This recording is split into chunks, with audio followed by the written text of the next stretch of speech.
السلام عليكم، مرحبا بكم عند لي سافور دو لا تركيا افيك نزيهة. اليوم حنعمل معاكم الأطعمة التركية اللي هي عبارة على البريوش التركي. الوصفة الأصلية كالعادة بريوش تركي ما شاء الله كالعادة، والعوايد سهل، ما يتعجنش، ما يديناش الوقت، ما يتعبش، وزاكي، ووصفة ناجحة 100%. هنا واش نسحقوا كاس حليب دافي مع كاس ماء يكون دافي، نص كاس زيت، يعني قريب نص كاس زيت، 2 مغارف تاع العشاء سكر، مغرفه تاع العشاء خميره الخبز، الفانيليا، ودرت له حبه حلاوه، اللمسه الجزائريه. حنا نطيبوا بزاف حبه حلاوه، البريوش والخبز والى اخره، دونك درت اللمسه الجزائريه بلا ما نزيدوا عفوا 2 بياض البيض. فوالا نخلطوا مليح الفانيليا، يعني ديروا لي سافور اللي تحبوا، مع 6 كيسان فارينه، 6 كيسان فارينه. المهم تشوفوا القوام تاع لاباط كيما نقولها ديما كل بلاد والفارينه ديالها. هنا ما ننساوش الملح، مغرفه قهوه تاع الملح، ونقعدوا هكذا غير نطموا برك في العجينه. شوفوا القوام كيفاش عامل.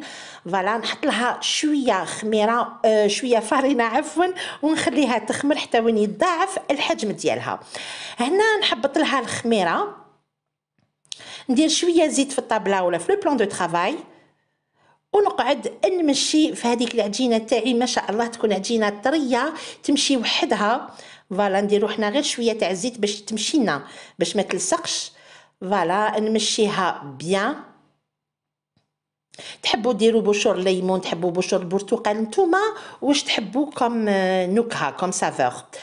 الوغ هنا نحكم 100 غرام تاع الزبده ولا مارغارين، واش عندكم في الدار. انا درتها بالزبده، الزبده عاديه، تحبوا ديروا بالزبده تاع التوريق، مارغارين تاع التوريق.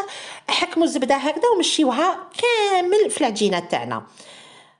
ندور العجينه ندير لها كيما حبه تاع مسمن، ندور لها النص تاعها ونزيد نعمل لها شويه تاع الزبده، نمشيها كامل هكذا بين يدي ونمشيها. وين قلبت العجينه كامل نعمل لها الزبده، نزيد نقلب الجهه الاخرى.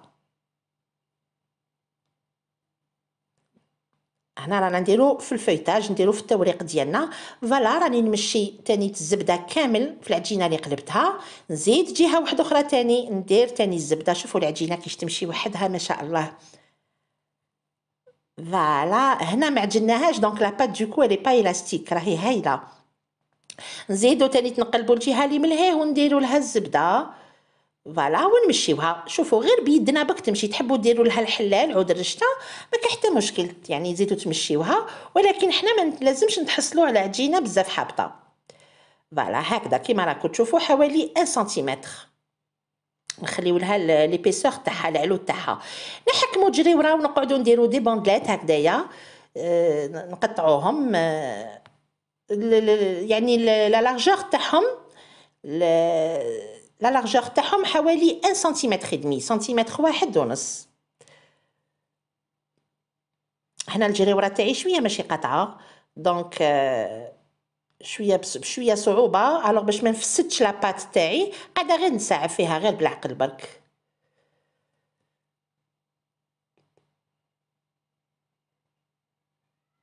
هنايا كيما تعرفوا كامل لا فينوازغي تحب السخانه، تو سكي بريوش، تو سكي بيتزا، تو سكي خبز، كامل يحبوا السخانه.